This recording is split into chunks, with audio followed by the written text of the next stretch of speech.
I'm the founder of the Content Marketing Institute, author of a couple of books, Get Content, Get Customers, and Managing Content Marketing. I'm glad you could join the webinar today. What we're going to be talking about today is growing your online traffic with social media. Obviously, as a publisher, media company, growing traffic through social media sources is as important as ever, but it's actually quite difficult to do. Since, frankly, most publishers and media companies are not used to using social media in these terms to actually acquire an audience base. So I'm going to go through that. I'm going to take the next 25 minutes or so and go through some of the things that we're doing at the Content Marketing Institute to make this thing work. Just a little bit about me. Two companies. One is Content Marketing Institute. The other one is Social Tract, a blogging service for small businesses. A couple things that we do at the Content Marketing Institute. We're all about actually helping marketers become publishers. That's really what our goal is and what we're trying to do. We do that through a number of ways. One is through our big event, Content Marketing World, held this year, September 4th through 6th, 2012. We have over 40 sessions, 70 speakers for the event this year. And at the Columbus Convention Center, September 4th, 5th, and 6th, we do a magazine called Chief Content Officer, and we also do a number of consulting engagements for companies like Shweiki, AT&T, PTC, and whatnot. And without further ado, let's get going with some of this stuff. Talk to you about social media. So what we're going to talk about is how you can set up some minor listening posts, how you can then identify who the influencers are in your industry, in your media company, how you can build relationships with them, and then grow your business, and then I'll do a little bit of summary and closing for you. So what we're going to talk about is listening and building your social network. Let's go through some of these. So I learned a long time ago when I was at Penn Media about the importance of setting up listening posts and what that actually means. So really what we want to do is we want to set up, most of us probably don't have the budget to go into a Radian 6 or Scout Labs or some other of those technical, more technical ways to listen to our audience, but you can use a lot of free tools, and here's a lot, whether you use Twitter and Facebook or surveys like Zoomerang or SurveyMonkey or keyword analysis, Google Alerts, or talking to your staff. There's lots of different ways to identify pain points, but I'm going to talk about some specific ones here in a second. Not sure if you use this tool. By the way, just to set the landscape, what we're trying to do is we want to figure out where our influencers are at online and where they're hanging out as it relates to our business. So the first thing we want to use is Google External Tool. What does that tell you? First of all, Google is an external tool. It's a free keyword tool that's available so you can figure out what people are searching for online as it pertains to your business. So actually, just to get the Google External Tool or Google Keyword Tool, just type in Google Keyword Tool into Google and it'll pop right up for you. So this example, if I'm to find any variations around conference centers in Cleveland, what it shows me below is what people are actually typing on in main keywords, such as conference centers in our, you can do this on a global standpoint, you do it on a local, depending on if you're a local or a national global magazine. Conference centers, meeting space, it could tell you what the competition is for that, and from a competition standpoint, that means pay-per-click keywords, who are buying keywords against those terms, and then how many searches there are. So you can start to see who's talking about what and the importance of those. So the first thing you need to do is get your list of keywords that's relevant to your business, and you might have many of these. You might have 15 to 20 different keyword groupings. What we want to do is we want to focus on where there's opportunities and just to know who's searching for what in your industry. Is probably the biggest key once you figure out what those terms are. So once you identify what those terms are, what we want to do is we want to sort of track them in Google Alerts. And what Google Alerts does, it's a free tool as well, and all you need is a Gmail address to sign up. And you can figure out what Google indexing and when online. So let me give you an example. If you write a story on content marketing, let's say, and Google indexes, and I'm tracking content marketing with Google Alerts, I should get a notification, either you can set this up many ways. You could get a notification in your email inbox as it happens, once a day or once a week. And there you can go to google.com/alerts to get that. And you can set that up and you can get notifications in your inbox. So you can start to track who's talking about what in your industry. We want to do this. First of all, from a social media standpoint, we want to listen so we can share relevant content that's out there in social media. So a lot of media companies get this wrong because they only share their content. They don't share, like on Twitter and Facebook, they only share their own stuff. But what we want to do, if we want to build our influencer base, and you'll understand this at the end, but to build our influencer base and to build our relationships online, we want to share content from those influencers. And this is exactly how we're going to find out who those influencers are. So we're going to keep doing this, and we're going to build our list of who are the bloggers, who are the key influencers that are talking about this stuff. Sometimes it's your competition, by the way, but we really want to focus on the individual bloggers, the marketers at certain companies, the engineers at certain companies, depending on your industry, so that we can create a list of these influencers. And we're going to listen to share that relevant content on our social networks, listen for story ideas, and then most importantly, listen to build that influencer list as we go. And this is just an example of what it would look like if if I'm tracking content marketing. I get this into my inbox every day, and I can track who's talking about what, so I can see where are the good stories happening that are not our own, and also who are those influencers. What we can do, once we start building those keywords, those influencer lists, we can use another tool called Google Insights for search, another free tool. Just type in Google Insights into Google and you'll figure it out, so that you can see where the opportunities are. So if we go back to our conference center idea, what we can find is that Google, the difference between the blue and the red. And what it does is Google Insights will compare usage of terms over time. You're looking for trends, right, where there's opportunities. Say as a magazine, let's say you're a conference center magazine, and you've been talking about conference centers for years, but look at event spaces. People are starting to use event spaces as a search term more than conference centers. Well, right now, event is actually overtaking conference centers, even though conference centers have been the one that's been used forever and ever and ever. Well, here's an opportunity that most people might not realize, so we can start to play into that because more people are searching for event spaces than conference centers. You might say, I'm going to change my magazine from conference center magazine to event space magazine to take advantage of this. This is just one example. So we can really look and use Google Insights to start figuring out what kind of content we can produce, but also what are the influencers talking about these certain things, and do I need to make any business decisions around this? All right, so using all these free tools to figure out to who those influencers are, how we're going to search the internet to build these influencer lists. And another really good tool to use is TweetDeck.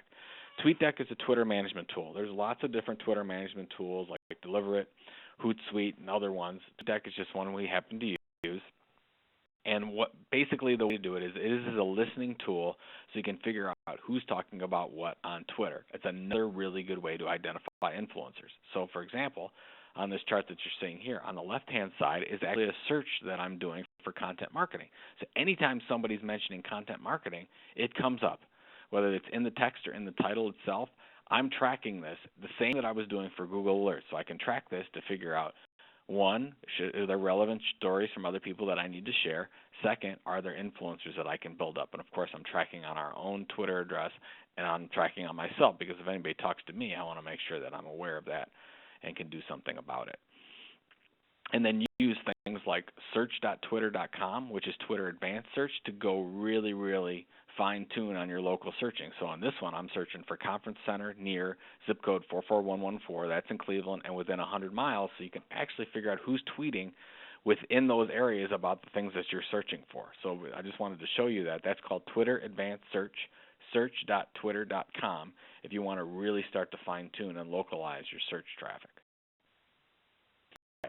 So that's what we figure out, is really where your customers are hanging out. That's why we're building influencer lists to start with, because thinking about it, if somebody is an influencer and to partner with them, leverage them from a social media standpoint, you've got to figure out that your customers are hanging out there. Your readers are hanging out there. And we want more readers, right? We want more customers.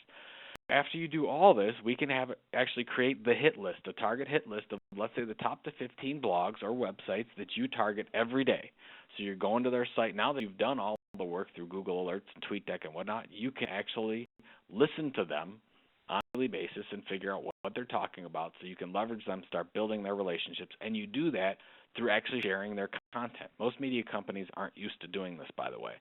They don't like to share other people's content. So what we're going to do is we're going to identify an influencer that has an audience, just like you do, but a different kind of audience, and we're going to start to tweet and do Facebook updates and LinkedIn updates and share their content so we can get on their radar and start building a relationship with them. And where are all these people?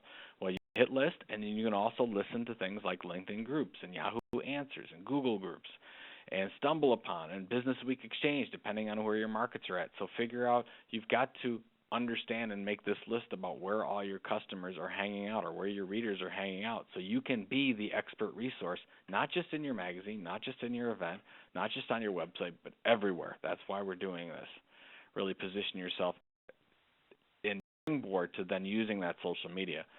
That's going to create powerful impact across all these channels. So let's talk about social media and some of the things that you can do after you've created this hit list. The first thing I like to mention is just make sure your content is, first of all, shareable in social media. I see this so often with media companies. They come to us and they say, well, why isn't anybody sharing our content?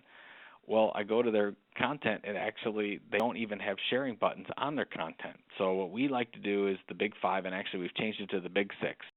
So it's Facebook, it's Google+, it's Twitter, it's LinkedIn, it's Stumble Upon, and we've just added Pinterest as well because we do a lot of pictures as well, and Pinterest is a new site that we're tracking.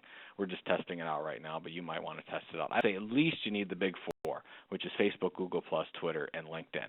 So at least you've got it. Before you do anything, make sure you have these sharing buttons on your site, and you can see we get really good sharing on our site because in a lot of we have those sharing buttons. We're telling them, please share our content. Social Media 411. This is all very difficult for media companies to get, but it's very important. Social Media 411 means for every 6 posts, for every 6 things that you share on social media, 4 of them you're sharing content from that influencer base. So you're tweeting, you're doing Facebook updates, whatever, from those influencer lists, that hit list that you've created, and you're actually letting them know, and I'll show you some examples later, but you're letting them know that you're sharing their content. You're building those relationships. 1, so that's the 4. The 1 is that's content that's yours, educational content, your own media content you are sharing to position yourself as a leader in your industry, about your own content. And then the other one is like a blatant sales pitch. That could be you've got an event coming up, a webinar, sign up for a newsletter, whatever the case is. 411. So that's just a good way. And Andrew Davis from Tipping Point Labs is the one that came up with this. And I just think it's a great way to kind of structure your social media sharing so that you're building those relationships, because most media companies that share on social media only share content about themselves, and you're not going to build your influencer list if you do that. So what we'll look at now is, I'm just going to give you some examples of how we share. So here's @Junta42. That's our Twitter sign. So we got about 12,000 followers or so on here. So if you can see what the way that this looks is, we're sharing content. You could say, oh, bicycles, cocktails, and propaganda via, with Rick Vosper. Buy real content. Those are their Twitter symbols. We're sharing out those so that we can let them know, and they get notifications that we're sharing their content. And we have a very low-key, very humorous kind of personality with our social media. So we're sharing this content. We're letting people know. We want to make sure that every time we share a piece of content from somebody else or have communications, we @symbol them so that they know, and we can start building those relationships with them. We just have some, this is this funny banter going back and forth on Twitter. You like to have a conversation. I think you show your human side. They see there's a person behind there. You're going to be better off, and you're going to get more people to follow you and share your content. Just to know how we set it up, of course, myself, I'm very active on Twitter, but Pam Kazelka runs our social media. She's also very active, but then she's the one behind the Junta42 Twitter and Content Marketing Institute Facebook pages that she's sharing that out. So we have somebody dedicated to do that full time. So you're going to want to, maybe it's not a full-time person, but you're going to want to have a dedicated person that's in charge of doing this, that can listen then through Google Alerts, listen to all these social media tracking, whether you're using TweetDeck or whatever, so that this person can respond and help you build relationships. So Twitter to-dos. A lot of media companies aren't doing a great job on Twitter that I'm seeing, at least the small media companies, but just the best practices here. Try not to answer the question, what are you doing? People don't care, right? They only care about things that affect them, so focus on things that are relevant to your customers and really nothing else. Democratic, right? We want to mix in other people's content, not just your own. That's the social media 411 we were talking about. Use the title of the article and then an @ symbol via whoever it is, because if you can TweetDeck or deliver it, it'll do a short link for you. And then make sure you notify that person, because if you just share their content and they have the short link but you don't notify them, they're not going to know necessarily that you just talked about them. You want them to know that you're talking about them. Listen, I mean, we talked about the listening tools. You can listen for all kinds of opportunity. You can listen from an editorial standpoint. You can listen from a sales standpoint. I talked to a group of salespeople the other day, and I said you can listen to listen to when your prospects and your customers are being talked about on Twitter, and you probably will know really good what's going on in the company. Management system, TweetDeck, TweetGrid, Hootsuite, Deliver It. I don't care what you use, just make sure you use it. Those are 4 good ones. Integrate with the content. We just talked about that. Make sure that anything that you have is shareable via social media, and you have those social media sharing buttons on there. Want to make sure you're up on the timeline. Facebook just updated their timeline, so make sure that you update that. Very, very important from a Facebook perspective and things that you can do in Facebook. So Facebook, I'm just going to make sure that you know that you want to tag somebody whenever you talk about them. Just like we were tagging them in the via on Twitter, we want to do the same thing on Facebook. So we want to tag them. So in this case, on the bottom, we're saying, thanks to Sprout Content for this posting on CNBC. We tag Sprout Content, and then they get a notification on their Facebook that we've tagged them. And that's how you get people to share back and forth your content, and you grow your following on Facebook. LinkedIn, you want to make sure that you're in all the relevant groups on LinkedIn. There's all kinds of groups in your industry. So as you're doing a lot of that listening, make sure you figure out from groups on LinkedIn where the groups you're supposed to be active. And then, for example, when you're in those groups, like somebody's talking about you or talking about your interest, something that's interested in that around your product or service, you got to make sure that you answer those questions. So this is a discussion on Blogging Success Summit 2011. I joined in. Somebody's talking about me. If I wasn't listening, I'd have never seen that. I can have a relationship. It will open an opportunity for a relationship with them to promote any of our products or services down the line, whatever the case may be. If you're the expert in your industry from a media standpoint, you might want to be the expert using LinkedIn Answers. So LinkedIn Answers is where people come in, they're asking questions all about your industry. So you might have somebody to check that out from a LinkedIn Answer standpoint, because you might need to be the expert in that. They might be asking all kinds of questions around your industry, and then you position yourself as the expert. You might want an editor actually be the one that's answering questions, or maybe you get some of your customers to answer some of these questions. All right, and then when we do all this stuff, then we want to make sure we're promoting all the key influencers. Lists are great for that. We created a list called the Top 42 Content Marketing Blogs, where we did all those hit lists and everything we were just talking about. And once we did that, we actually created a top list, and we refreshed it every quarter, and how we really created some really amazing relationships with a lot of these influencers. And then they actually took the badge, and 26 of the top 42 actually took that badge and put it on their site. I mean, that's fantastic. It's great for linking and also great for building a relationship with them. So we're giving gifts of content to the industry all the time, and especially to these influencers, because they can help us almost more than anything. Then once we also do things like this content marketing and social media predictions for 2011, we get all the influencers together, and we want to promote their content as we can. We do this every year, and we want to take them and we want to put them in the spotlight. And they will forever thank us for that if we keep doing that. And it's worked out very, very well for us. And then here's the 2012 predictions. We take that, we put it on SlideShare. SlideShare is like the YouTube for PowerPoints. If you're not looking at it, you need to. We get a ton of traffic coming from SlideShare. And just in the first 4 weeks of putting these predictions onto SlideShare, we got almost 50,000 views. And that just happened in, I think it was about a 4-week period. So big opportunity there on SlideShare. So what we also do is, a lot of those influencers, we have them create content and work with our editors to promote content on our site. Now, a lot of you may not be set up to do this, but I think it's It's a great way to build relationships with your influencers long term.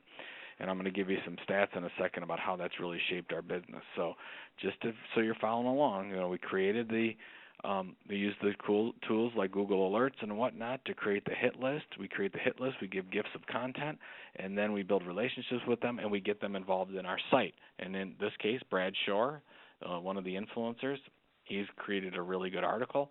Our editorial with that, we promote that article, and then Brad promotes that out to his network. And we can build our network because Brad's network is now sharing the same pieces of content. So very, very important from that standpoint.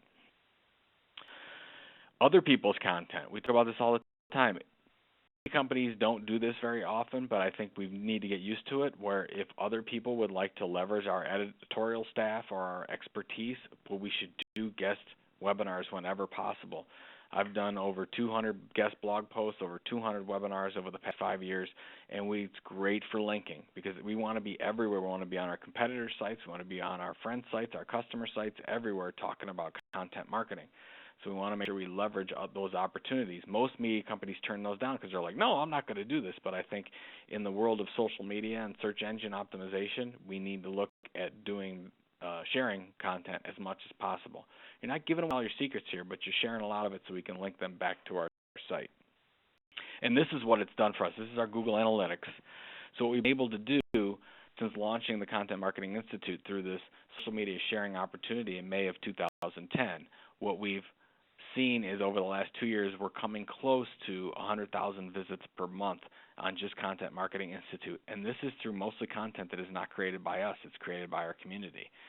And if you see referring sites on here, that's what's so amazing, is that referring sites means it's coming from Twitter, Facebook, every other place, and not necessarily from search engines and direct traffic. That means that our network is really sharing that content, and that's what I want for each of you to really get into. But you've got to work it through the process as you go.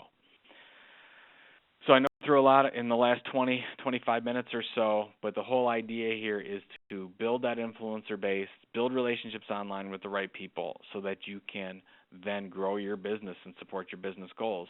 So what we've been able to do, because this is all happening, we created this attention on ContentMarketingInstitute.com. We've been able to launch events and a magazine and webinar products and more people signing up to our emails, and we've been able to launch a couple $1 million in new revenue sources just because we're leveraging relationships in social media. I would say our industry is probably ahead of the game from a social media standpoint, so I think you might have an opportunity still, depending on what industry you're in, to really move forward and see if there's an opportunity using a lot of these practices. It's not easy, but it can really support your business goals. You really need dedicated resources. And I actually don't think it's an option anymore. I think we really need to focus on this if we're going to make it work in social media, and I think there's a huge, huge opportunity. If you have questions on this, if you'd like to ping me at any time, I'm at joe@contentinstitute.com, or I'm at JuntaJoe on Twitter. If you really like this topic and you would like to learn more about it or have your staff learn more about it, you can come to check us out at Content Marketing World 2012, September 4th through 6th in Columbus. And just if you're interested, remember this code, JuntaJoe, JUNTAJOE, to save $100 on your registration for Content Marketing World 2012, and I hope to see you there. Again, if you have any questions, please let me know. But other than that, good luck, and I hope you really take social media to the next level.